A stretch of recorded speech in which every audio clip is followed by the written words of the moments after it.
अस्पर्शयोगो वै नाम सर्वसत्त्वसुखो हितः अविवादो अविरुद्धश्च देशितस्तं नमाम्यहम्। अविवादो अविरुद्धश्च देशितस्तं नमाम्यहम्।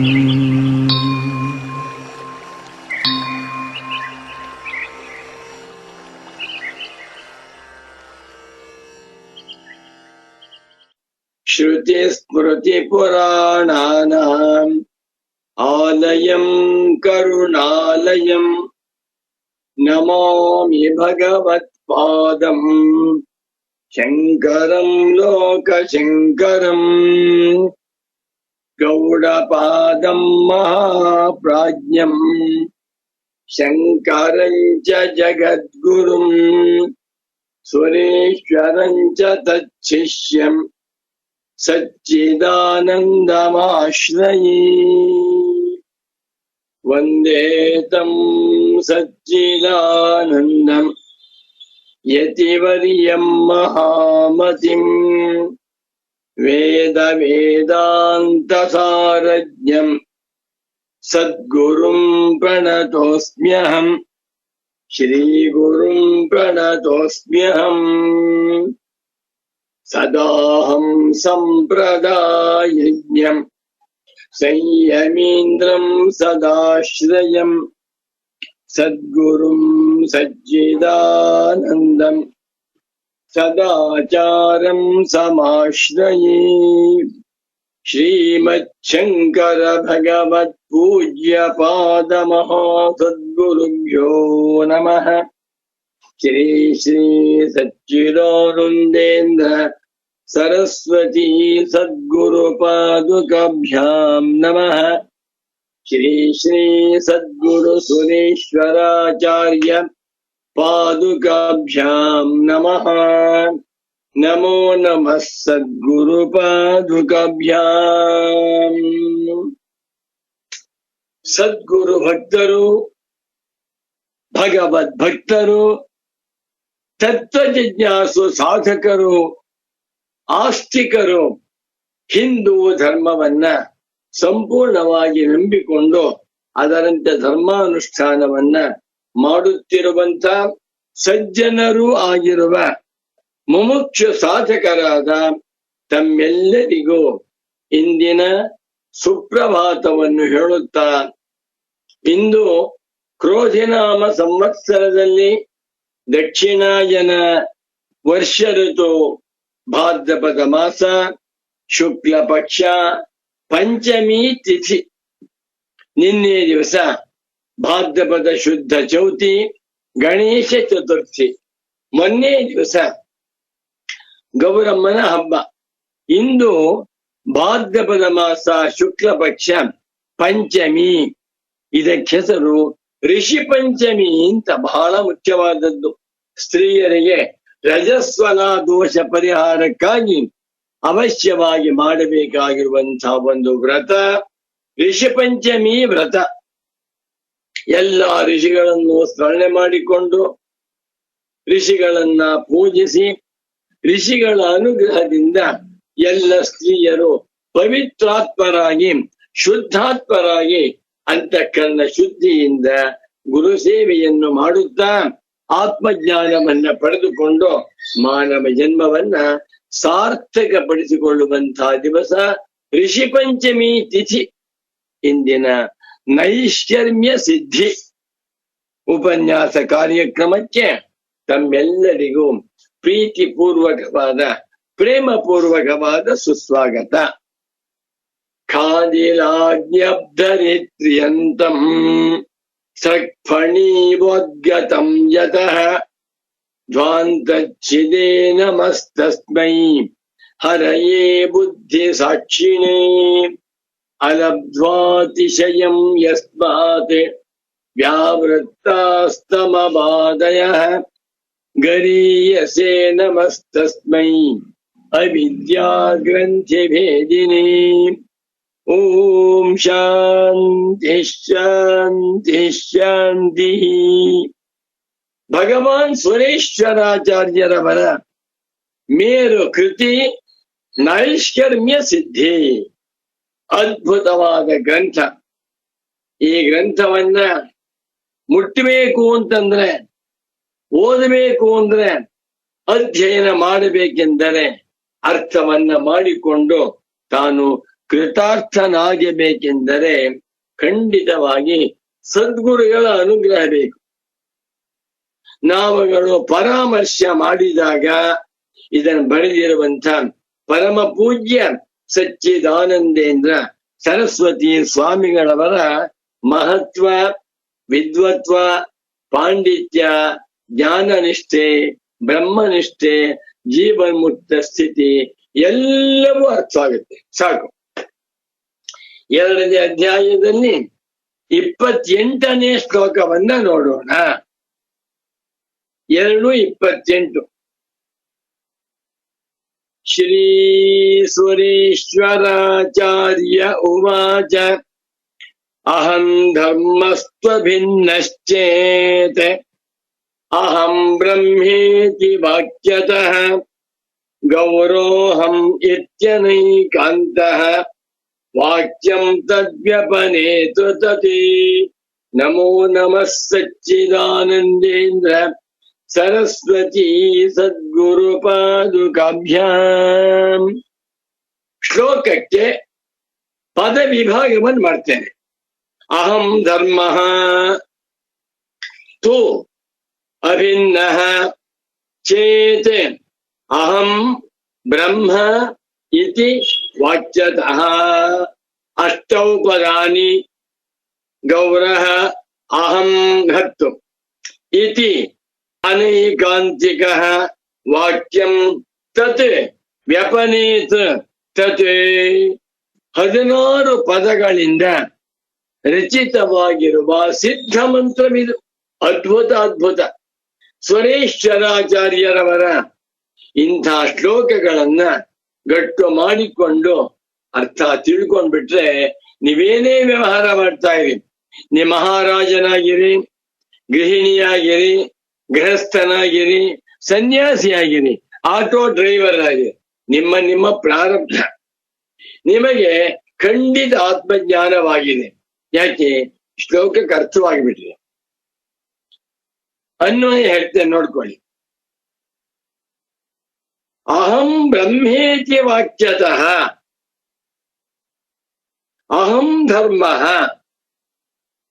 ಒಂದ್ ಶಬ್ದ ಜೋಡಿಸಬೇಕು. ಆತ್ಮನಃ ಅಭಿನ್ನಃ ಚೇತ್ ಅಹಂ ಗೌರಃ ಇತಿ ಅನೈಕಾಂತಿಕಃ ಹೇತುಃ ತತ್ ವಾಕ್ಯಂ ತದ್ವ್ಯಪನೇತ್ರ. ಏನ್ರಿ ಹೇಗಿದೆ? ಭಾರವಿಕಿವಿಯ ಕಿರಾತಾರ್ಗಿರಿಯ ಗ್ರಂಥವು ಹೇಗೆ ಅರ್ಥ ಗೌರವದಿಂದ ಕೂಡಿಕೊಂಡಿದೆಯೋ ಅದೇ ರೀತಿಯಲ್ಲಿ ವೇದಾಂತ ಪ್ರಪಂಚದಲ್ಲಿ ಭಗವಾನ್ ಸುರೇಶ್ವರಾಚಾರ್ಯರವರ ನೈಷ್ಕರ್ಮ್ಯ ಸಿದ್ಧಿ ಕಿರಾತಾರ್ಜುನೀಯದಷ್ಟೇ ಕಠಿಣವಾಗಿದೆ. ಆದ್ರೆ ನನ್ಗೇನ್ ಕಠಿಣವಾಗಿಲ್ಲ. ಗುರುಗಳ ಅನುಗ್ರಹ ವಿರೋಣದಿಂದ ಕಣ್ಣು ಮುಚ್ಕೊಂಡು ರಾತ್ರಿ 2 ಗಂಟೆ ಎದ್ದಾಗ ಬೇಕಾದ್ರೂ ಹೇಳ್ಬಿಡ್ತೇನೆ. ಚೆನ್ನಾಗಿದೆ. ಈ ಶ್ಲೋಕಕ್ಕೆ ಭಗವಾನ್ ಸುರೇಶ್ವರಾಚಾರ್ಯರವರೇ ಒಂದು ಸಂಬಂಧ ವಾಕ್ಯವನ್ನು ಓದ್ವೆ ಬಹಳ ಸಂತೋಷವಾಗುತ್ತೆ. ಇದೆಲ್ಲ ಓದ್ಬೇಕಾದ್ರೆ 2 ಕಂಡೀಷನ್. ಒಂದು, ಸಂಪೂರ್ಣ ಗುರುವಿಗೆ ಶರಣಾಗತಿ. 2ನೇದು, ಗ್ರಹಣ ಶಕ್ತಿ. ಏನ್ ಹೇಳ್ತಾ ಇದ್ರು ಚೆನ್ನಾಗಿ ಅರ್ಥ ಮಾಡ್ಕೋತಾ ಮುಂದಕ್ಕೆ ಹೋಗ್ಬೇಕು. ಸುಮ್ಮನೆ ಕಥೆ, ಪುರಾಣ, ರಾಮಾಯಣ, ಭಾರತವಲ್ಲ, ಯುಕ್ತಿಯಿಂದ ಪ್ರತಿಪಾದನೆ ಮಾಡ್ತಾ ಇದ್ದಾರೆ. ಏನು ಸಂದರ್ಭ ಇಲ್ಲಿ? ಅಹಂಕಾರವು ಆತ್ಮನ ಧರ್ಮವಲ್ಲ, ಅಹಂಕಾರವು ಆತ್ಮನ ಗುಣವಲ್ಲ, ಅಹಂಕಾರವು ಆತ್ಮನ ಸ್ವರೂಪವಲ್ಲ, ಅಹಂಕಾರವೂ ಕೂಡ ದೇಹದಂತೆ ಅನಾತ್ಮ ಧರ್ಮ. ಇದು ವೇದಾಂತಿಗಳ ಸ್ಟ್ಯಾಂಡ್. ಮೀಮಾಂಸಕರ ಪ್ರಕಾರ ಆತ್ಮನಿಗೆ ಅಹಂಕಾರ ಎನ್ನುವಂತಹದ್ದು ಗುಣ, ಅಹಂಕಾರವೇ ಧರ್ಮ, ಅಹಂಕಾರವೇ ಸ್ವರೂಪ. ಆದ್ದರಿಂದಲೇ ಆತ್ಮನಿಗೆ ಕರ್ತೃತ್ವ ಮತ್ತು ಭೋಕ್ತೃತ್ವಗಳು ಪರಮಾರ್ಥ ಸತ್ಯ ಎಂದು ಹೇಳ್ತಾರೆ ಮೀಮಾಂಸಕರು. ಮತ್ತು ಆತ್ಮನಿಗೆ ಅಹಂಕಾರವು ಗೋಚರವೂ ಆಗಿದೆ. ಆತ್ಮನು ಅಹಂಕಾರಕ್ಕೆ ವಿಷಯವೂ ಆಗಿದ್ದಾನೆ, ಆತ್ಮನೇ ಅಹಂಕಾರ ಸ್ವರೂಪನೂ ಆಗಿದ್ದಾನೆ ಎನ್ನುವಂತ ಮೀಮಾಂಸಕರ ಮತ. ಮೀಮಾಂಸಕರೇನ್ ದಡ್ರಲ್ಲ, ಎಲ್ಲ ಪ್ರಚಂಡರು. ಜೈಮಿನಿ ಆಚಾರ್ಯರಾಗಲಿ, ಶಬರ ಸ್ವಾಮಿಗಳಾಗಲಿ, ಕುಮಾರಿಲ ಭಕ್ತರಾಗಲಿ, ಪ್ರಭಾಕರ ಮಿಶ್ರರಾಗಲಿ, ಭಗವದ್ ಅವತಾರ ಸಂಭೂತರು ಇರುವುದು ಬಹಳ ದೊಡ್ಡವರು. ಅವರ ವಿದ್ವತ್ತಿಗೆ ಪಾಂಡಿತ್ಯಕ್ಕೆ ಅನಂತ ಕೋಟಿ ಕೋಟಿ ಪ್ರಣಾಮ. ಆದರೆ ಅವರಿಗೆ ವೇದಾಂತ ಗೊತ್ತಿಲ್ಲ. ಏನ್ ಸ್ವಾಮಿ ಇದು? ಎಷ್ಟು ಧೈರ್ಯ! ಅಹಂಕಾರವು ಆತ್ಮನ ಸ್ವರೂಪವಲ್ಲ, ವೇದಾಂತಿಗಳ ಸ್ಟ್ಯಾಂಡ್. ಇದು ಬಹಳ ಸ್ವಾರಸ್ಯಕರವಾದ ಆಳವಾದ ವಿಚಾರ. ಇದಕ್ಕೆ ಹೆಸರು ವಸ್ತುತಂತ್ರಂ ಜ್ಞಾನಂ. ಏನ್ ಪೂಜೆ ಮಾಡೋದು, ಮಣ್ಣಿನ ಗಣೇಶ ತಂದ್ಬಿಟ್ಟು ಅವನಿಗೆ ಷೋಡಶೋಪಚಾರ ಪೂಜೆ ಮಾಡುವುದಲ್ಲ. ಇದೇನು ವಸ್ತುತಂತ್ರ ಜ್ಞಾನ. ಸಂತು ಕಾಮಂ ಅನಾತ್ಮ ಧರ್ಮ ಮಮತ್ವಾದಯ. ರಾಮ ರಾಮ. ಕಾಮಂ ಸಂತು ಇದೊಂದು ಇಡಿಯೋಮೆಟಿಕ್ ಯೂಸೇಜ್. ಕಾಳಿದಾಸ ಹೇಳ್ತಾನೆ, ಕಾಮಂ ದೃಪಾ ಸಂತು ಸಹಸ್ರ ಶೂನ್ಯೇ. ತನ್ನ ರಘುವಂಶದಲ್ಲಿ ಗುರುಗಳು ಪ್ಯಾರದಲ್ಲ ಹೇಳ್ತಾರೆ, ಕಾಮಂ ದೃಪಾ ಸಂತು ಸಹಸ್ರ ಶೂನ್ಯೇ ಅಂತ ಕಾಳಿದಾಸನ ರಘುವಂಶದಲ್ಲಿ ಬರುವಂತ ಒಂದು ಶ್ಲೋಕ. ಕಾಮಂ ಸಂತು ಆಗಬಹುದು, ಆಗಲಿ. ಆಕಾಶದಲ್ಲಿ ಸಹಸ್ರಾರು ನಕ್ಷತ್ರ ಇರಲಿ ಪರವಾಗಿಲ್ಲ, ಆದರೆ ಆಕಾಶಕ್ಕೆ ಕಾಂತಿ ಕೊಡುವಂತಹ ಚಂದ್ರ.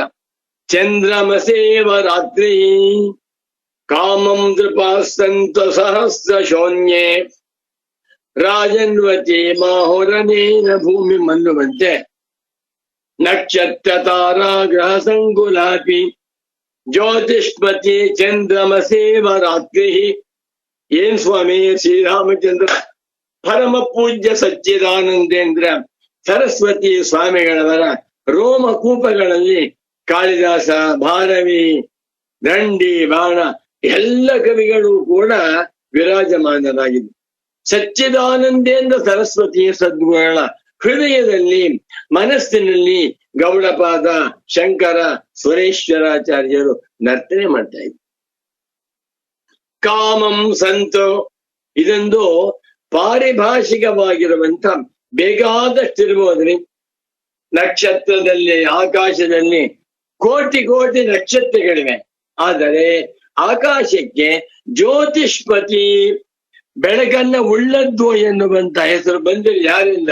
ಚಂದ್ರನಿಂದ. ಅಮಾವಾಸ್ಯ ದಿವಸ ಚಂದ್ರನ ದರ್ಶನವಿಲ್ಲ, ನಕ್ಷತ್ರ ಬೇಕಾದಷ್ಟಿವೆ, ಕತ್ತಲೆ. ಪೂರ್ಣಿಮಾ ದಿವಸ ನಕ್ಷತ್ರ ಇಲ್ಲೇ ಚಂದ್ರನ ದರ್ಶನವಾಗ್ತಾ ಇದೆ, ಆಕಾಶ ಆಗಿರುತ್ತೆ. ಜ್ಯೋತಿಷ್ಪತಿ ಚಂದ್ರಮಸೇವ ರಾತ್ರಿ.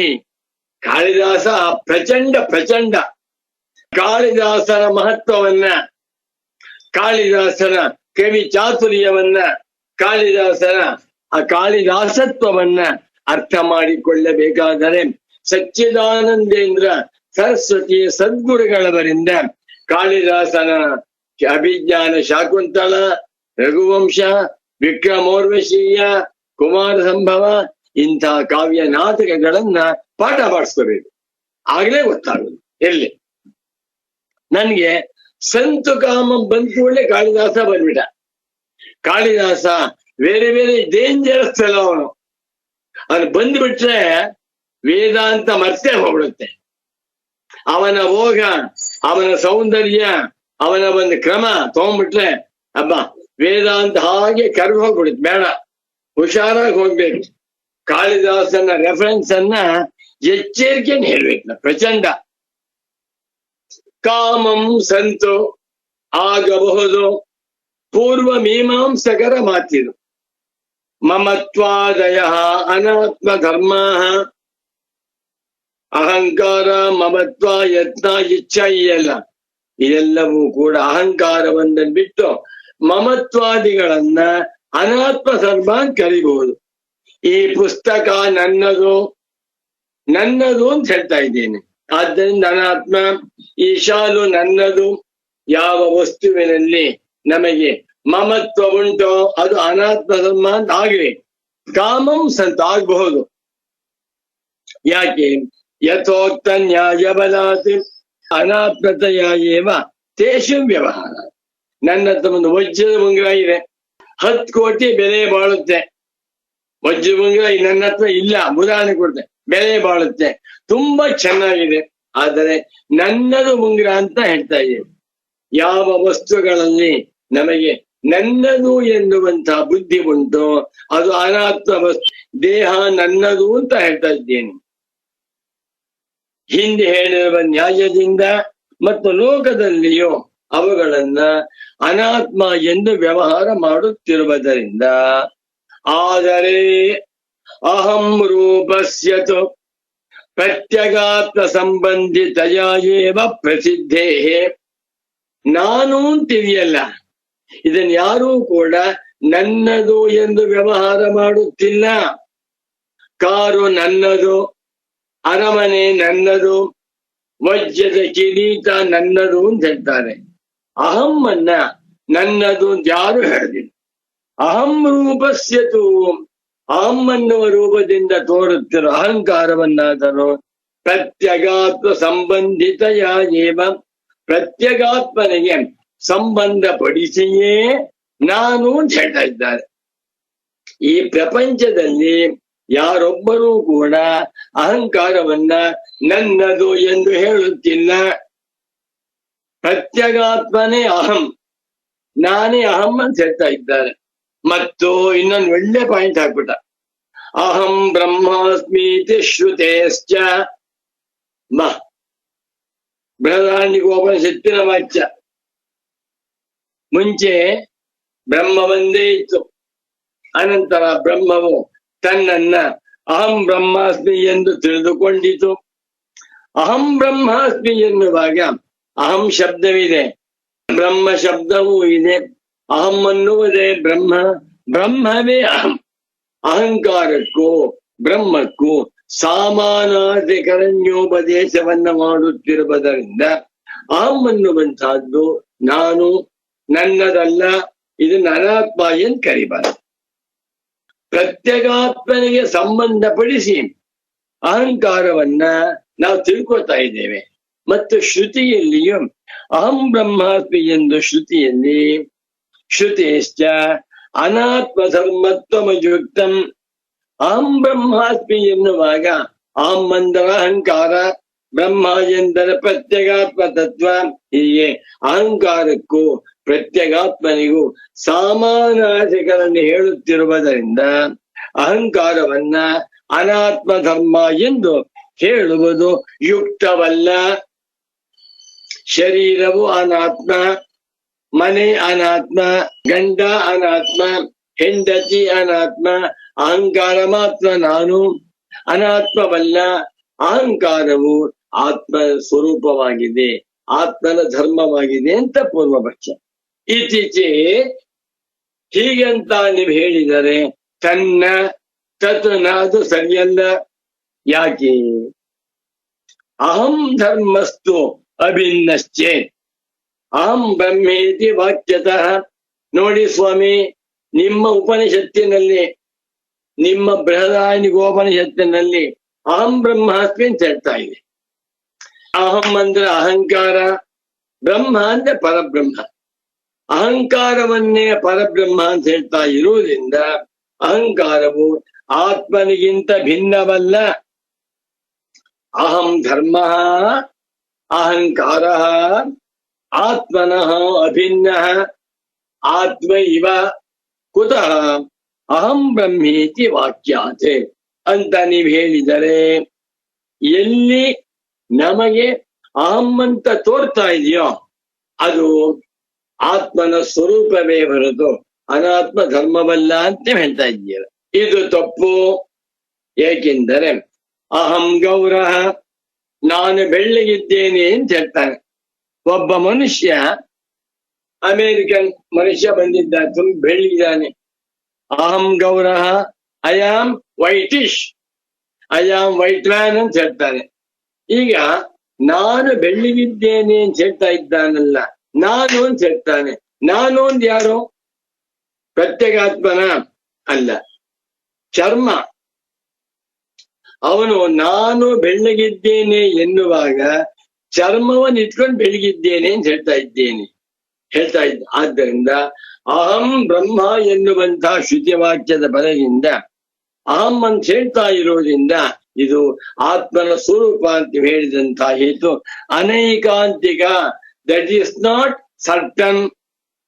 ಎಲ್ಲೆಲ್ಲಿ ನಮಗೆ ನಾನು ಅಂತ ತೋರ್ತಾ ಇದೆಯೋ ಅದು ಅನಾತ್ಮ ಧರ್ಮವಲ್ಲ, ಆತ್ಮನ ಧರ್ಮವಾಗಿರ್ಬೇಕು ಅಂತ ಹೇಳ್ತಾ ಇದ್ದೇನೆ. ತಪ್ಪು. ನಾನು ಸುಂದರವಾಗಿದ್ದೇನೆ, ನಾನು ಕುರೂಪಿಯಾಗಿದ್ದೇನೆ, ನಾನು 5 ಅಡಿ ಎತ್ತರ ಇದ್ದೇನೆ, ನಾನು ಅಂತ ಹೇಳ್ತಾನೆ. ಯಾವುದನ್ನ? ಶರೀರವನ್ನ. ಆ ಶರೀರ ಆತ್ಮನೋ ಅನಾತ್ಮವೋ? ಅನಾತ್ಮ.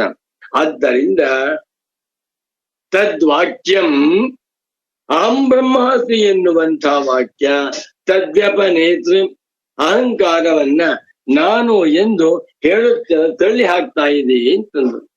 ಇದು ನಿಧಾನ ಮಾಡಬೇಕು ಇಲ್ಲಿ. ಈಗ ಇದಕ್ಕೆ ಗುರುಗಳ ವಾಕ್ಯ ಒಂಚೂರು ಓದ್ತೇನೆ ನೋಡಿ. ಕ್ಲೇಶಾಪಹಾರಿಣಿ ವಾಕ್ಯ ಏನ್ ಬರೀತಾರೆ ಸ್ವಾಮಿ ಗುರುಗಳು. 88ನೇ ವಯಸ್ಸಿನಲ್ಲಿ ಆ ಮಗನಿಗೆ ಸೈಟ್ ಮಾಡ್ಬೇಕು, ಇವನಿಗೆ ಆಸ್ತಿ ಮಾಡ್ಬೇಕು ಅನ್ನುವಂತ ಬುದ್ಧಿ ಇರುತ್ತೆ. ಪೂಜ್ಯರಾದ ಸಚ್ಚಿದಾನಂದೇಂದ್ರ ಸರಸ್ವತಿ ಸ್ವಾಮಿಗಳವರಿಗೆ ಆ ವಯಸ್ಸಿನಲ್ಲಿ ನೈಷಮ್ಯ ಸಿದ್ಧಿಯ ತಾತ್ಪರ್ಯವನ್ನ ಮುಮುಕ್ಷುಗಳಿಗೆ ತಿಳಿಸಿ ಅವರನ್ನ ಕೃತಾರ್ಥರನ್ನ ಮಾಡಬೇಕು ಅಂತ ಆಸೆ ಇತ್ತು. ನೋಡಿ, ಇದು 171ನೇ ಪುಟ. ಅಯಮರ್ಥ ಕಿಂ ಸಾಮಾನಾಧಿಕರಣ್ಯೇನ ವ್ಯಪದೇಶಾದೇವ ಕೇವಲಮಹಂ ಆತ್ಮಧರ್ಮತ್ವಮಿಷ್ಯತೆ ಕಿಂ ವಾ ಅಹಂ ಬ್ರಹ್ಮ ಇತಿ ವಾಕ್ಯಸ್ಯ ಅನ್ಯಥಾನುಪಪತ್ಯ. ಏನ್ ಗುರುಗಳು ಪಟ್ಲಾಸ ಬರೀತಾರೆ ನೋಡಿ.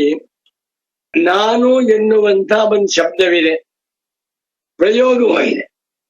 ನಾನು ಎನ್ನುವಂತಹ ಶಬ್ದ ಬಳಸಿದ್ದರಿಂದ ಅಹಂಕಾರವು ಆತ್ಮನ ಸ್ವರೂಪವಾಗಿರ್ಬೇಕು ಅಂತ ಇದ್ದಾನೆ. ಯಾಕೆ ಅಂದ್ರೆ ಅಹಂ ಬ್ರಹ್ಮಾಸ್ಮಿ ಅಹಂಕಾರಕ್ಕೂ ಬ್ರಹ್ಮಕ್ಕೂ ಸಾಮಾನಾಧಿಕರಣ್ಯದಿಂದ ಉಪದೇಶ ಮಾಡಿರುವುದರಿಂದ ಇಲ್ಲಿ ಕೇವಲನಾದಂಥ ಅಹಮ್ಮನ್ನ ನಾನು ತಿಳ್ಕೊಳ್ಬೇಕು ಅಂತ ಅರ್ಥವಾ? ಅಥವಾ ಅಹಂ ಬ್ರಹ್ಮಾಸ್ಮಿ ಎಂದು ಶ್ರುತಿ ಹೇಳ್ತಾ ಇದೆಯಲ್ಲ ನೋಡಿ, ಶ್ರುತಿ ತಗೊಂಬಿಟ್ಟ. ಆ ಶ್ರುತಿಯಲ್ಲಿ ತತ್ವಮಸಿ ಇದೆ, ಅದು ಬೇಡ. ಅಹಂ ಬ್ರಹ್ಮಾಸ್ಮಿ ಅಹಂಕಾರ ಬೇಕು. ಅಹಂಕಾರವನ್ನ ಬ್ರಹ್ಮ ಅಂತ ಹೇಳ್ತಾ ಇರುವುದರಿಂದ ಅಹಂಕಾರವು ಆತ್ಮನ ಸ್ವರೂಪವಾಗಿದೆ ಅಂತ ಅರ್ಥ ಮಾಡ್ಬೇಕಂತ ಪ್ರಶ್ನೆ ಹಾಕೊಂಡು ನ ಪೂರ್ವ ಕಲ್ಪ ಕ್ಷೋಧ ಕ್ಷಮ ಗೌರೋಹಂ ಇತಿ ವ್ಯಪದೇಶಾತಿ ಗೌರತ್ವಸ್ಯಾಪಿ ಆತ್ಮಧರ್ಮತ್ವ ಪ್ರಸಂಗ. ಏನ್ ಜನ ಬರೀತಾರೆ ಗುರುಗಳ ಈ ಸಂಸ್ಕೃತ ಭಾಷಾ ಶೈಲಿ ಬ್ರಹ್ಮಸೂತ್ರ ಶಾಂಕರ ಭಾಷ್ಯದ ಶೈಲಿ ಅಂತ ಇದೆ ಸ್ವಾಮಿ. ಅರ್ಥ ಮಾಡ್ಕೋಬೇಕು. ನಾನು ಹೇಳ್ತಾ ಹೋಗ್ತೀನಿ. ನನಗೆ ನನ್ನ ಪರಮ ಪೂಜ್ಯ ಸದ್ಗುರು ವರೇಣ್ಯರಾದ ಸಚ್ಚಿದಾನಂದೇಂದ್ರ ಸರಸ್ವತಿ ಸ್ವಾಮಿಗಳವರಲ್ಲಿ ಅಪಾರವಾದ ಭಕ್ತಿ, ಅಪಾರವಾದ ಪ್ರೀತಿ, ಅಪಾರವಾದ ಗೌರವವಿರುವುದರಿಂದ ಹೊಗಳುತ್ತಾ ಹೋಗ್ತೇನೆ. ನೀವೇನ್ ಬೇಕಾದ್ರೂ ಅರ್ಥ ನಿಮಗೆ ಬಿಟ್ಟಿದ್ದು. ಈಗ ನಾನು ಹೇಳ್ತಾ ಇರುವುದರಿಂದ, ನಾನು ಮನುಷ್ಯ, ನಾನು ಬ್ರಹ್ಮ ಅಂತ ಹೇಳ್ತಾ ಇರುವುದರಿಂದ ಅಹಂಕಾರವು ಆತ್ಮನ ಸ್ವರೂಪ, ಅನಾತ್ಮ ಧರ್ಮವಲ್ಲ ಅಂತ ಹೇಳುವುದಾದರೆ ಇದು ತಪ್ಪು. ಗೌರೋಹಂ ಅಂತ ಹೇಳ್ತೇವೆ. ಗೌರೋಹಂ, ಕೃಷ್ಣೋಹಂ, ದೀರ್ಘೋಹಂ, ಹ್ರಸ್ವೋಹಂ ಅಂತ ಹೇಳ್ತೇವೆ. ನಾ ಉದ್ದಕ್ಕಿದ್ದೇನೆ, ನಾ ಕುಳಿಗಿದ್ದೇನೆ, ನಾ ದಪ್ಪಿದ್ದೇನೆ ಅಂತ. ಅಲ್ಲಿ ನಾನು ಎನ್ನುವ ಶಬ್ದವನ್ನೇ ಬಳಸ್ತೇವೆ. ಅಲ್ಲಿ ಗೌರೋಹಂ ಇತಿ ವ್ಯಪದೇಶಾತಿ, ನಾನು ಬೆಳ್ಳಗಿದ್ದೇನೆ ಎನ್ನುವಂತಹ ವ್ಯವಹಾರದಿಂದ ಗೌರತ್ವಸ್ಯಾಪಿ ಆತ್ಮಧರ್ಮತ್ವ ಪ್ರಸಂಗಾತ್, ಗೌರತ್ವ ಬೆಳ್ಳಗಿರುವಿಕೆ ಎನ್ನುವಂತಹದ್ದು ಆತ್ಮನ ಸ್ವರೂಪ ಎಂದಾಗಿ ಬಿಡುತ್ತದೆ. ಒಪ್ಕೋತೀರಾ? ಶರೀರವು ಅನಾತ್ಮ. ನಾನು ಬೆಳ್ಳಗಿದ್ದೇನೆ ಎನ್ನುವಾಗಲೂ ಶರೀರವನ್ನ ಬೆಳ್ಳಗಿದ್ದೇನೆ ಅಂತ ಹೇಳ್ತಾ ಇರುವುದು ಅನಾತ್ಮ. ಆದರೆ ಅಹಂಕಾರ ಮಾತ್ರ ಆತ್ಮ ಅಂತ ಹೇಗೆ ಹೇಳ್ತಾ ಇದೀಯಾ? ಅತಃ ಅನೈಕಾಂತಿಕೋ ಹೇತು. ಅನೈಕಾಂತಿಕ ಅಂದ್ರೆ ಅನ್ಸರ್ಟನ್. ನಾನು ಎನ್ನುವಂತಹ ಪ್ರಯೋಗವಿದ್ದ ಮಾತ್ರಕ್ಕೆ ಅದು ಆತ್ಮನ ಸ್ವರೂಪವಾಗಿರ್ಬೇಕು ಅನ್ನುವಂತ ಹೇತು ನಿಯಮವಿಲ್ಲ. ಏಕೆಂದರೆ ನಾನು ಬೆಳ್ಳಗಿದ್ದೇನೆ, ನಾನು ಅಹಂಕಾರ, ಎರಡು ಕಡೆ ಅಹಂ ಇದೆ. ನಾನು ಬೆಳ್ಳಗಿದ್ದೇನೆ ಎನ್ನುವಾಗ ಶರೀರಕ್ಕೆ ಸಂಬಂಧಪಟ್ಟದ್ದು ಬೆಳ್ಳಗೆ, ಅಹಂಕಾರವೂ ಕೂಡ ಅದೇ ರೀತಿಯಲ್ಲಿ ಅನಾತ್ಮ ಧರ್ಮವಾಗಿದೆ ಅಂತ ತಿಳ್ಕೊಂಡ್ವಿ. ಸತ್ಯಪಿ ವ್ಯಪದೇಶೆ ತತ್ ಅಭಿನ್ನತ್ವಸ್ಯ ಅಭಾವಾತ್, ನಾನು ಬೆಳ್ಳಗಿದ್ದೇನೆ ಎನ್ನುವಂಥ ವ್ಯಪದೇಶ ವ್ಯವಹಾರ, ವ್ಯಪದೇಶವಿದ್ದರೂ ಸಹಿತ ಅದು ಆತ್ಮನಲ್ಲ, ಅನಾತ್ಮ ವಸ್ತು ಎನ್ನುವಂತಹದ್ದನ್ನ ನಿರ್ಣಯ ಮಾಡಬೇಕಲ್ವೇ? ಆದ್ದರಿಂದ ಅಹಂಕಾರವೂ ಕೂಡ ಆತ್ಮನ ಸ್ವರೂಪವಲ್ಲ.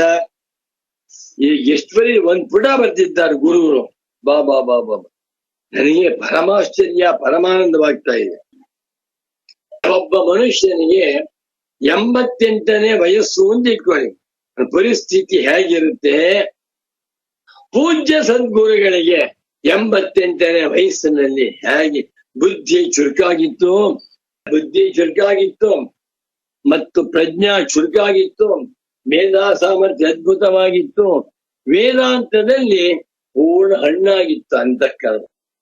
ನಾನು ಗೌರೋಹಂ ಇತಿ ವ್ಯಪದೇಶ ಆಧ್ಯಾತ್ಮಿಕ ದೇಹಾತ್ ವಿವಿಚ್ಯ ಆತ್ಮಾನಂ ಅಜಾನಾನಸ್ಯ, ಆತ್ಮನನ್ನ ಸರಿಯಾಗಿ ತಿಳಿದುಕೊಳ್ಳದಿರುವಂತಹ ಮನುಷ್ಯನಿಗೆ ನಾನು ಗೌರ ಬೆಳಗಿದ್ದೇನೆ ಎನ್ನುವಂತ ಆಧ್ಯಾತ್ಮಿಕವಾದ ಆದೇಶವಾಗುತ್ತೆ. ಅತಃ ವ್ಯಪದೇಶ ಮಾತ್ರ ತತ್ರ ಹೇತು, ನಾನು ಅಂತ ಹೇಳಿದ ಮಾತ್ರಕ್ಕೆ ಅದು ಆತ್ಮನ ಸ್ವರೂಪವಾಗಿರಬೇಕು ಅನ್ನುವಂಥ ನಿಯಮವೇನಿಲ್ಲ. ಬಾ ಕಿಂತು ಅಹಂ ಬ್ರಹ್ಮಾಸ್ಮೀತಿ ವೈದಿಕ ವ್ಯಪದೇಶ ಇತ್ಯುಕ್ತಂ. ಬ್ಯೂಟಿಫುಲ್ ಆಗಿ ಅಹಂ ಬ್ರಹ್ಮಾಸ್ಮಿ ಎನ್ನುವಂತಹದ್ದನ್ನು ತಗೊಂಡು ಹೋಗ್ಬಿಟ್ಟು ನೀವು ಲೌಕಿಕ ವ್ಯವಹಾರಕ್ಕೆ ತರಬಾರ್ದು. ಅಹಂ ಬ್ರಹ್ಮಾಸ್ಮಿ ಎನ್ನುವಂತಹದ್ದು ವೈದಿಕ ವ್ಯಪದೇಶ, ಸದ್ಗುರುವಾದವನು ತಿಳಿದುಕೊಂಡಿರುವಂತಹ ಅನುಭವ. ಇದು ಉದಾಹರಣೆ ಕೊಡ್ತಾರೆ. ಉಪಲಕ್ಷಣಮಿದಂ, ಇದು ಉದಾಹರಣೆ ಅಷ್ಟೇ. ಅಹಮಾತ್ಮ ಗುಡಾಕೇಶ ಇತ್ಯಾದಿ ಗೀತಾಚಾರ್ಯ ವ್ಯಪದೇಶೋಪಿ ಅತ್ರ ಉದಾಹಾರ್ಯ. ಶ್ರೀರಾಮಚಂದ್ರ ಅಹಂ ಅನ್ನುವಂತಹ ಶಬ್ದ ಇದೆ. ಅಹಂ ಅನ್ನುವಂತಹ ಶಬ್ದಕ್ಕೆ ವ್ಯಾವಹಾರಿಕ ಉಪದೇಶವ ಅಥವಾ ಪಾರಮಾರ್ಥಿ ಉಪದೇಶವ ಅಂತ ನಾವು ತಿಳ್ಕೊಳ್ಬೇಕು. ಗೀತಾಚಾರ್ಯ ವಾಸುದೇವ ಭಗವಂತನು ಅಹಮಾತ್ಮ ಗುಡಾಕೇಶ ಅಂದಿದ್ದಾನೆ. ಅಹಂ ಅಂದ್ ಯಾವುದು? ಅಹಂಕಾರ ಅಂತ ಅರ್ಥವೇ ಅಲ್ಲ. ಅಹಂ ಅನ್ನುವಾಗ ಪ್ರತ್ಯಗಾತ್ಮ ಅಂತ ಅರ್ಥ. ಹೇಗೆ ಅಹಮಾತ್ಮ ಗುಡಾಕೇಶ ಎನ್ನುವಾಗ ಅಹಂ ಶಬ್ದಕ್ಕೆ ಪ್ರತ್ಯಗಾತ್ಮ ಅಂತ ಅರ್ಥವನ್ನು ಮಾಡಬೇಕೋ, ಅದೇ ರೀತಿಯಲ್ಲಿ ಅಹಂ ಬ್ರಹ್ಮಾಸ್ಮಿ ಎನ್ನುವಾಗೂ ಕೂಡ ಅಹಂ ಶಬ್ದಕ್ಕೆ ಪ್ರತ್ಯಗಾತ್ಮ ಅಂತ ಅರ್ಥ ಮಾಡಬೇಕೇ ಹೊರತುವೆ ಅಹಂಕಾರ ಅಂತ ಅರ್ಥವನ್ನ ಮಾಡಬಾರದು. ಆಧ್ಯಾಸಿಕ ಗೌರೋಹಮಿತಿ ವ್ಯಪದೇಶ ಆಧ್ಯಾಸಿಕ, ಅಧ್ಯಾಸಾತ್ ನಿರ್ವೃತ್ತ ಆಧ್ಯಾಸಿಕ. ನಾನು ಬೆಳ್ಳಗಿದ್ದೇನೆ ಎನ್ನುವಂತಹದ್ದು ಆಧ್ಯಾಸಿಕ ವ್ಯವಹಾರ. ಅಧ್ಯಾಸದಿಂದ, ತಪ್ಪು ತಿಳುವಳಿಕೆಯಿಂದ ಶರೀರವನ್ನ ನಾನು ಎಂದು ಮಾಡ್ಕೊಂಡು ಹೇಳ್ತಾ ಇದ್ದಾನೆ ಅಷ್ಟೇ ಹೊರತುವೆ ಪರಮಾರ್ಥ ವ್ಯವಹಾರವಲ್ಲ. ನಹಿ ಆಪ್ತತಮಸ್ಯ ಸರ್ವಜ್ಞಸ್ಯ ಭಗವತಃ ಆಧ್ಯಾತ್ಮಿಕೋ ವ್ಯಪದೇಶಃ ಇತಿ ವಕ್ತುಂ ಶಕ್ಯತೆ. ಗೀತಾಚಾರ್ಯ ಭಗವಂತನು ಅಹಮಾತ್ಮ ಗುಡಾಕೇಶ ಎನ್ನುವಾಗ ಲೋಕದಲ್ಲಿ ಜನಗಳು ಅಧ್ಯಾಸದಿಂದ ಶರೀರವನ್ನ ನಾನು ಎಂದು ಮಾಡಿಕೊಂಡಿರುವಂತೆ ಗೀತಾಚಾರ್ಯನು ಕೂಡ ಇಲ್ಲಿ ಶರೀರವನ್ನೇ ನಾನು ತಿಟ್ಟುಕೊಂಡು ಅಹಮಾತ್ಮ ಎಂದು ಹೇಳಿದ್ದಾನೆ ಅಂತ ಅರ್ಥ ಮಾಡುವುದು ಸರಿಯಲ್ಲ. ಏಕೆಂದರೆ ಇವನು ಆಪ್ತತಮಃ, ಭಗವಂತನು ಆಪ್ತತಮನಾಗಿದ್ದಾನೆ. ಏವಂ ಬ್ರಹ್ಮಾತ್ಮೈಕತ್ವ ವಿದುಷಾಮಪಿ ವ್ಯವಹಾರ ಉದಾಹರಣ ಬರಹತ್. ಆದ್ದರಿಂದ ಬ್ರಹ್ಮಜ್ಞಾನಿಗಳು ಕೂಡ ನಾನು ಎಂದು ವ್ಯವಹಾರ ಮಾಡಿದ ಮಾತ್ರಕ್ಕೆ ಅವರಿಗೆ ಅಜ್ಞಾನಿಗಳಿಗಿರುವಂತೆ ಅಧ್ಯಾಸ ಉಂಟು ಅರ್ಥ ಮಾಡುವುದು ಸರ್ವಥಾ ಸರಿಯಲ್ಲ. ಆದ್ದರಿಂದ ನೋಡಿ, ಅಹಂ ಧರ್ಮಸ್ವ ಭಿನ್ನಶ್ಚ ಅಹಂ ಬ್ರಹ್ಮೇತಿ ವಾಕ್ಯತಃ. ಉಪನಿಷತ್ತಿನಲ್ಲಿ ಅಹಂ ಬ್ರಹ್ಮಾಸ್ಮಿ ಹೇಳ್ತಾ ಇರುವುದರಿಂದ ಅಹಂ ಅನ್ನುವುದನ್ನ ಪ್ರತ್ಯಗಾತ್ಮ ಅಂತ ತಿಳ್ಕೊಳ್ಬೇಕು ಅಂತ ಹೇಳುವುದು ತಪ್ಪು. ಇಲ್ಲಿ ಅಹಂ ಅನ್ನುವಾಗ ದೇಹವನ್ನು ಇಟ್ಕೊಂಡು ಹೇಳ್ತಾ ಇಲ್ಲ. ದೇಹ ವ್ಯತಿರಿಕ್ತನಾಗಿರುವ ದೇಹೇಂದ್ರಿಯಾದಿ ವ್ಯಾಪಾರಿಗಳಿಗೆ ಸಾಕ್ಷಿಯಾಗಿರುವಂತಹ ಪ್ರತ್ಯಗಾತ್ಮನನ್ನು ಹೇಳ್ತಾ ಇದೆ. ಅದಕ್ಕೆ ಉದಾಹರಣೆ ಗೀತಾಚಾರ್ಯನ ಮಾತು. ಅಹಮಾತ್ಮ ಗುಡಾಕೇಶ ಎನ್ನುವಾಗ ಓ ಗೀತಾಚಾರ್ಯ ವಾಸುದೇವ ಭಗವಂತನಿಗೆ ನಮ್ಮಂತೆ ಅಜ್ಞಾನಿಗಳಂತೆ ಅಹಂಕಾರವಿದೆ ಅಂತ ಹೇಳಬಾರದು. ಏವಂ ಬ್ರಹ್ಮಾತ್ಮೈಕತ್ವ ವಿದುಷಾಮಪಿ ವ್ಯವಹಾರ ಉದಾಹರಣಮರ್ಹತಿ. ಬ್ರಹ್ಮವೇ ನಾನು ಎಂದು ಬ್ರಹ್ಮಾತ್ಮೈಕತ್ವವನ್ನ ಉಳ್ಳಂತಹ ಬ್ರಹ್ಮಜ್ಞಾನಿಗಳು ವ್ಯವಹಾರವನ್ನು ತಿಳ್ಕೊಳ್ಬೇಕು. ತೇಪಿ ಖಲು ಆತ್ಮಾನಂ ಅಹಂ ರೂಪತಯ ಏವ ವ್ಯವಹರಂತಿ ಇತಿ ಚೇತೆ. ಅದು ಅವರೂ ಕೂಡ ಅಹಂ ಅಂತ ಇಟ್ಕೊಂಡು ಆತ್ಮನನ್ನೇ ವ್ಯವಹಾರ ಮಾಡ್ತಾರೆ ಅಂತ ಹೇಳೋಣ ಅಂದ್ರೆ ಸಾಧ್ಯವಿಲ್ಲ. ಅತ್ರೋಚ್ಯತೆ ವಾಕ್ಯಂ ತದ್ವ್ಯಪನೇತ ತತಿಂ ತದ್ವಾಕ್ಯಂ ಅಹಂ ಬ್ರಹ್ಮಾಸ್ಮಿ ಇತ್ಯೇವಂ ರೂಪಂ ತದ್ವ್ಯಪನೇತೃ ಅಹಂ ಧರ್ಮತಾ ಬಾಧಕಂ ನತು ತತ್ ಸಾಧಕಂ. ಇಲ್ಲಿ ಅಹಂ ಬ್ರಹ್ಮಾಸ್ಮಿ ಎನ್ನುವಂತಹ ವಾಕ್ಯವು ಅಹಂಕಾರವನ್ನು ಆತ್ಮನ ಧರ್ಮವಾಗಿದೆ ಎನ್ನುವುದನ್ನ ಅಪನೇತೃ ಬಾಧ ಮಾಡುತ್ತಿದೆ, ಸರಿಯಾಗ್ತಾ ಇಲ್ಲ. ತತ್ರ ವಕ್ಷ್ಯಮಾಣ ಯುಕ್ತಿ ಸದ್ಭಾವಾತ್ ಭಗವತಃ ವಿದುಷಾಂಚ ವ್ಯವಹಾರಸ್ಯ ಸಂವ್ಯವಹಾರ ಮಾತ್ರಾವಲಂಬನಾತ್ ಸತ್ವಾತ್ ನ ಅಪವಾದತ್ವಂ. ಚೆನ್ನಾಗಿದೆ ನೋಡಿ, ಭಗವಂತ ವಾಸುದೇವ ಕೃಷ್ಣ ಪರಮಾತ್ಮ ಅದೇ ರೀತಿಯಲ್ಲಿ ಬ್ರಹ್ಮಜ್ಞಾನಿಗಳು ಇಬ್ಬರಿಗೂ ಕೂಡ ವ್ಯವಹಾರ ಮಾಡುವಾಗ ನಾನು ಎನ್ನುವಂತಹ ವ್ಯವಹಾರವಿದ್ದರೂ ಅದರಲ್ಲಿ ಸತ್ಯತ್ವ ಭ್ರಮೆ ಇಲ್ಲ. ಇಬ್ಬರಿಗೂ ಕೂಡ ಈ ಶರೀರ ನಾನು, ಅಹಂಕಾರವೇ ನಾನು ಎನ್ನುವಂತಹ ಭ್ರಮೆ ಇದೆ ಎಂದು ಅರ್ಥ ಮಾಡುವುದಕ್ಕೆ ಸಾಧ್ಯವಿಲ್ಲ. ಆದ್ದರಿಂದ ಎರಡೂ ವ್ಯವಹಾರಗಳಲ್ಲಿ ಅನಾತ್ಮತ್ವವನ್ನೇ ಇಟ್ಕೊಳ್ಬೇಕು. ಯಥಾಹಿ ವಿವೇಕಿನೋಪಿ ಕದಾಚಿತ್ ಕೃಷ್ಣೋದ್ಯ ಆಕಾಶ ಇತಿ ವ್ಯವಹರಂತಿ ಸಂವ್ಯವಹಾರಾವಲಂಬನೇನ ಇದೆ. ಕೆಲವು ಸಂದರ್ಭದಲ್ಲಿ ವಿವೇಕಿಗಳು ಕೂಡ ಆಕಾಶವನ್ನ ನೋಡಿ ಆಕಾಶ ಕಪ್ಪಿದೆ ಅಂತಾರೆ. ಓಹೋ, ಆಕಾಶ ಕಪ್ಪಿದೆ ಅಂತ ಹೇಳಿದ್ದರಿಂದ ಇವರಿಗೆ ಅಜ್ಞಾನವಿದೆ, ಆಕಾಶ ಕಪ್ಪಿದೆ ಅಂತ ಅರ್ಥವೇ? ಸಾಧ್ಯವಿಲ್ಲ. ಕಪ್ಪಿಗಿದೆ ಅಂತ ಹೇಳಬಹುದು ನಮ್ಮ ದೃಷ್ಟಿಯಿಂದ ಸಂವ್ಯವಹಾರ. ಇನ್ನೊಂದು ಉದಾಹರಣೆ ಕೊಡ್ತೇನೆ ನೋಡಿ. ಬುದ್ಧಿವಂತರು ಕೂಡ ಪೂರ್ವ ದಿಕ್ಕಿನಲ್ಲಿ ಸಂಧ್ಯಾವನ್ನೇ ಮಾಡಬೇಕು ಅಂತಾರೆ.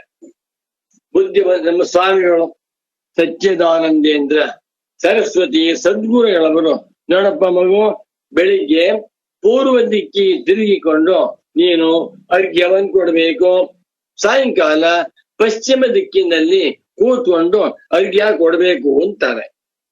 ಕುರಳೆ ಪೂರ್ವ ಯಾವುದು ಅಂತ ಕೇಳಿದ್ರೆ, ಸೂರ್ಯನು ಹುಟ್ಟುತ್ತಾನಲ್ಲಪ್ಪ, ಸೂರ್ಯನು ಹುಟ್ಟುವ ದಿಕ್ಕು ಪೂರ್ವ ಅಂತಾರೆ. ಸೂರ್ಯ ಹುಟ್ಟುತ್ತಾನ, ಅವನಿಗೆ ಗೊತ್ತಿಲ್ವ ಹುಟ್ಟುಲ್ಲ ಅಂತ. ಆದರೂ ಕೂಡ ಸಂವ್ಯವಹಾರ ನಮ್ಮ ದೃಷ್ಟಿಯಿಂದ ಇಷ್ಟೇ ಬರ್ತವೆ. ಅಹಂ ಬ್ರಹ್ಮಾಸ್ಮಿ ಎನ್ನುವಂತಹ ವಾಕ್ಯದಲ್ಲಿ ಅಹಂಕಾರವನ್ನ ಆತ್ಮನ ಸ್ವರೂಪ ಅಂತ ಹೇಳಿದ್ದಾನೆ ಅನ್ನುವುದಕ್ಕೆ ಉದಾಹರಿಸಿದ್ದು ಸರ್ವಥಾ ಸರಿಯಲ್ಲ. ನತು ತಾವತ ಅಷ್ಟು ಮಾತ್ರದಿಂದ ಆಕಾಶವು ಕಪ್ಪಿದೆ ಎಂದು ಅವರ ಅಭಿಪ್ರಾಯವೇ ಅಲ್ಲ. ಅದೇ ರೀತಿಯಲ್ಲಿ ಅತಃ ನ ವ್ಯವಹಾರಾದಪಿ ಅಹಮಹ ಆತ್ಮಧರ್ಮತ್ವಮಿತಿ. ಆದ್ದರಿಂದ ನಾನು ಎನ್ನುವಂಥ ವ್ಯವಹಾರ ಮಾಡಿದ ಮಾತ್ರಕ್ಕೆ, ಉಪನಿಷತ್ತಿನಲ್ಲಿ ಅಹಂ ಬ್ರಹ್ಮಾಸ್ಮಿ ಎಂದು ಹೇಳಿದ ಮಾತ್ರಕ್ಕೆ ಅಹಂಕಾರವನ್ನ ಆತ್ಮನ ಧರ್ಮ, ಅಹಂಕಾರವೇ ಆತ್ಮ, ಆತ್ಮನೇ ಅಹಂಕಾರ ಅಂತ ಅರ್ಥ ಮಾಡುವುದು ಸರಿಯಲ್ಲ. ಗುರುಗಳ ವಾಕ್ಯವನ್ನ ನಿಧಾನವಾಗಿ ಓದ್ಬೇಕು. 2-3 ದಿನ ಮಾಡ್ವಿ, ಚೆನ್ನಾಗಿದೆ, ಸಾಕ್ಬಿಡಿ, ಅರ್ಥ ಮಾಡ್ಕೊಳ್ಳೋಣ.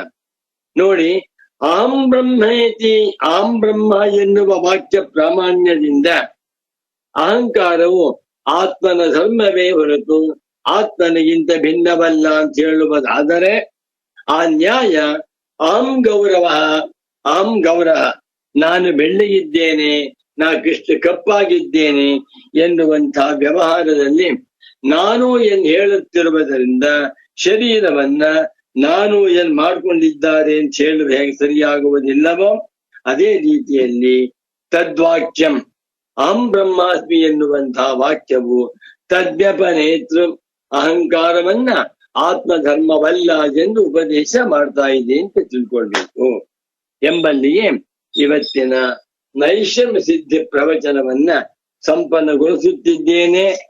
ಶ್ರೀ ಸುರೇಶ್ವರಾಚಾರ್ಯ ಉವಾಚ ಅಹಂ ಧರ್ಮಸ್ತ್ವಭಿನ್ನಶ್ಚೇತ್ ಅಹಂ ಬ್ರಹ್ಮೇತಿ ವಾಕ್ಯತಃ ಗೌರೋಹಂ ಇತ್ಯನೈಕಾಂತಃ ವಾಕ್ಯಂ ತದ್ವ್ಯಪನೇತು ತತಿ.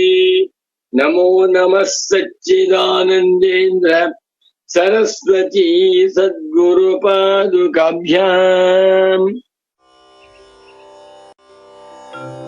7 ಜೀವರ ಜೀವ. ಈ ನಮ್ಮ ಶರೀರವು 9 ಬಾಗಿಲಿನ ಕೋಟೆ, ಒಂದು ದುರ್ಗಮವಾದ ಗೋಡೆ. ನಾನು, ನನ್ನದು ಎಂಬ ಅನಾದಿಯಾದ ಅಧ್ಯಾಸ ಎಂಬ ಸಿಮೆಂಟಿನಿಂದ ಕಟ್ಟಲ್ಪಟ್ಟಿದೆ. ಇದು ಅವಿದ್ಯಾಕಲ್ಪಿತ ಎನ್ನುತ್ತಾರೆ ಭಗವತ್ಪಾದ ಶಂಕರರು. ಈ ಕಲ್ಪಿತ ಕೋಟೆಯನ್ನು ಬಾಧ ಮಾಡಿಕೊಂಡು ಎದ್ದು ಬಾ ಎಂದು ಬಾದರಾಯಣನೆಂಬ ವೇದವ್ಯಾಸರು ವೇದಾಂತ ಶಾಸ್ತ್ರಗಳ ಮೂಲಕ ಜೀವನನ್ನು ಎಬ್ಬಿಸುತ್ತಿದ್ದಾರೆ. ಭಗವತ್ಪಾದ ಶಂಕರರು ತಮ್ಮ ಬ್ರಹ್ಮಸೂತ್ರ ಭಾಷ್ಯ ಪೀಠಿಕೆಯಲ್ಲಿ ಅಹಮಿದಂ ಮಮೇದಂ ಇತಿ ನೈಸರ್ಗಿಕೋ ಅಧ್ಯಾಸಃ ಮಿಥ್ಯಾ ಪ್ರತ್ಯಯರೂಪಃ ಕರ್ತೃತ್ವ ಭೋಕ್ತೃತ್ವ ಪ್ರವರ್ತಕಃ ಸಕಲಲೋಕ ಪ್ರತ್ಯಕ್ಷಃ ಅಸ್ಯ ಅನರ್ಥಹೇತೋಃ ಪ್ರಹಾಣಾಯ ಆತ್ಮೈಕತ್ವ ವಿದ್ಯಾ ಪ್ರತಿಪತ್ತಯೇ ಸರ್ವೇ ವೇದಾಂತಾಃ ಆರಭ್ಯಂತೆ ಎಂದು ಹೇಳಿದ್ದಾರೆ. ಅಂದರೆ ನಮ್ಮಲ್ಲಿರುವ ಅಜ್ಞಾನವೆಂಬ ಕೋಟೆಯನ್ನು ಬಾಧ ಮಾಡಿ ಆತ್ಮೈಕತ್ವವನ್ನು ಪ್ರತಿಪಾದನೆ ಮಾಡುವುದೇ ವೇದಾಂತಗಳ, ಅಂದರೆ ಉಪನಿಷತ್ತುಗಳ ಗುರಿ. ಅದ್ವೈತ ತತ್ವ ಅನುಭವದಲ್ಲಿ ಅರಿಯುವುದೇ ಮಾನವ ಜನ್ಮದ ಸಾರ್ಥಕತೆಯಲ್ಲವೇ? ಅದ್ವೈತ ತತ್ವ ಅಭಯ ಸ್ವರೂಪ. ಅಭಯಂ ಪ್ರತಿಷ್ಠಾಂ ವಿಂದತೆ ಎಂದಲ್ಲವೇ ಶ್ರುತಿವಾಕ್ಯ? ನಾವೆಲ್ಲರೂ ಅಜ್ಞಾನ ನಿದ್ರೆಯಿಂದ ಎದ್ದೇಳೋಣ. ಈ ಅನಾದಿಯಾದ ಅಜ್ಞಾನವನ್ನು ತತ್ತ್ವಮಸಿ ಎಂದು ವಿಚಾರ ವಿವೇಕಗಳ ಮೂಲಕ ಹೋಗಲಾಡಿಸುವವನೇ ಅವ್ಯಾಜ ಕರುಣಾಮೂರ್ತಿಯಾದ ಸದ್ಗುರು. ಸದ್ಗುರುವೇ ದೇವರ ದೇವ, ದ್ವಂದ್ವಾತೀತ, ಪರಿಪೂರ್ಣ ತತ್ವ. ಅಭೇದ ಹೇಳುವ ಸದ್ಗುರುವನ್ನು ಹೊಂದಿದವನೇ ನಿಜವಾದ ಭಾಗ್ಯಶಾಲಿ. ಆದ್ದರಿಂದ ನೀನೂ ಭಾಗ್ಯಶಾಲಿಯಾಗಲು ಎದ್ದೇಳು.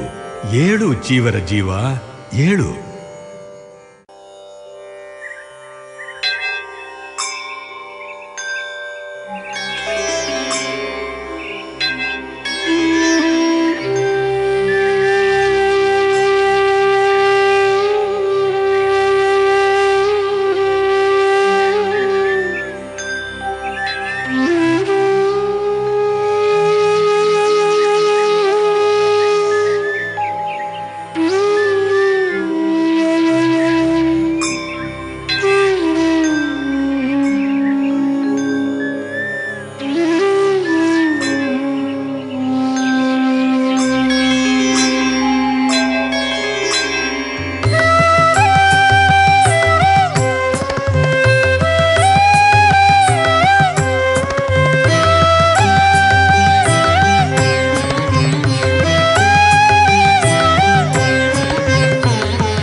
ದೇವರ ದೇವ ಏಳು ಲೋಕವ ಕಾವ ಸುಪ್ರಭಾವಾಗ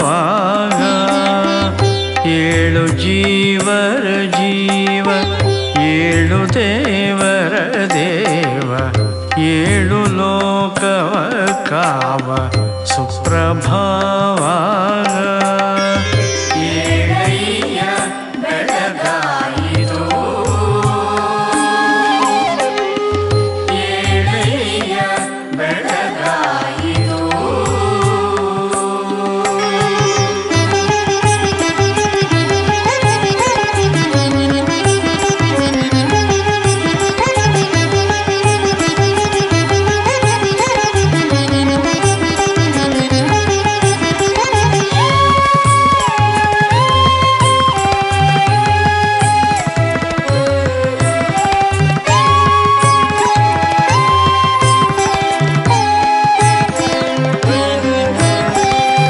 ದೊರೆವೆತ್ತ ಕೋಟೆ ಎಂಟರ ಸುತ್ತಿನೊಂಬತ್ತು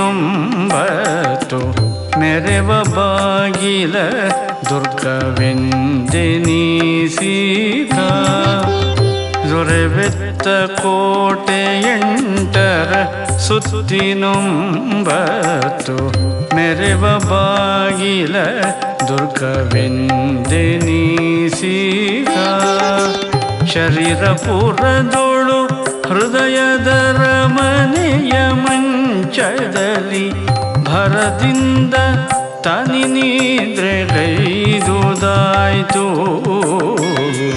ಶರೀರಪುರದೊಳು ಹೃದಯದ ರಮನೆಯ ಮಂಚದಲ್ಲಿ ಭರದಿಂದ ತನಿ ನಿದ್ರೆಗೈದುದಾಯ್ತು ಏಳಯ್ಯ ಬೆಳಗಾಯಿತು ಏಳಯ್ಯ ಬೆಳಗಾಯಿತು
ಬೆಳಗಾಯಿತು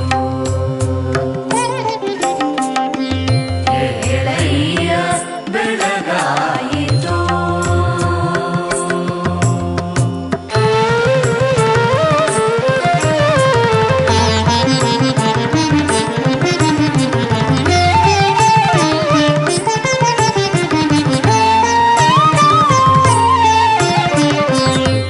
ವೇದವೆಂಬುವ ಹಕ್ಕಿ ಆದರದೊಳುಲಿಯುತ್ತಿರೆ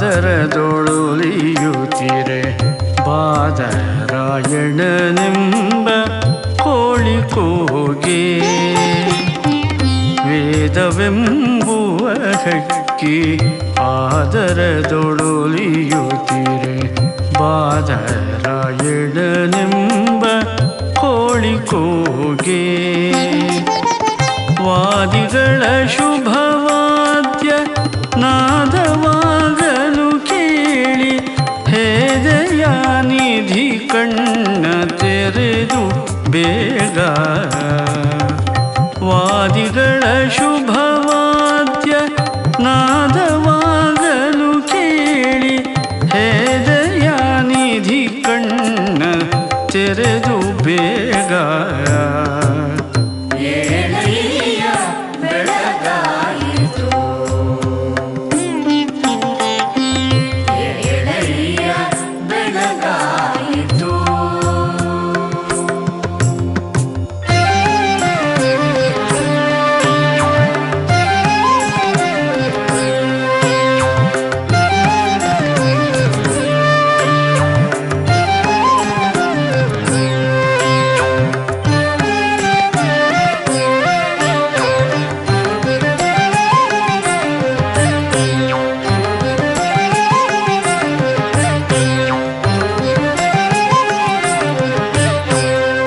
ಅದು ನೀನು ಇಹೆಯೆಂಬ ಸದಯ ಸದ್ಗುರು ಕರುಣದೊದವಿನ ಋಣೋದಯವು ಪೂರ್ವದಲ್ಲಿ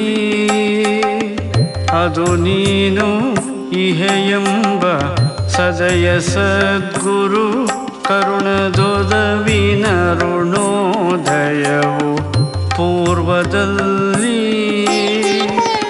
ಇದಕ್ಕೂ ತೋರಿತು ತತ್ವ ಇದರರಿವಿನೆಳೆನೆ ಸರುದಿಸಿತು ನೆರೆ ನೋಡು ಶಂಕರೈಕ್ಯ ಇದಕ್ಕೂ ತೋರಿತು ತತ್ವ ಇದರರಿವಿನೆಳೆನೆ ಸರುದಿಸಿತು ನೆರೆ ನೋಡು ಶಂಕರೈಕ್ಯ ಏಳಯ್ಯ ಬೆಳಗಾಯಿತು ಏಳಯ್ಯ ಬೆಳಗಾಯಿತು ಏಳು ಜೀವರ ಜೀವ ಏಳು ದೇವರ ದೇವ ಏಳು ಲೋಕವ ಕಾವ ಸುಪ್ರಭಾವ ಏಳಯ್ಯ ಬೆಳಗಾಯಿತು ಏಳಯ್ಯ ಬೆಳಗಾಯಿತು ಏಳಯ್ಯ ಬೆಳಗಾಯಿತು ಏಳಯ್ಯ ಬೆಳಗಾಯಿತು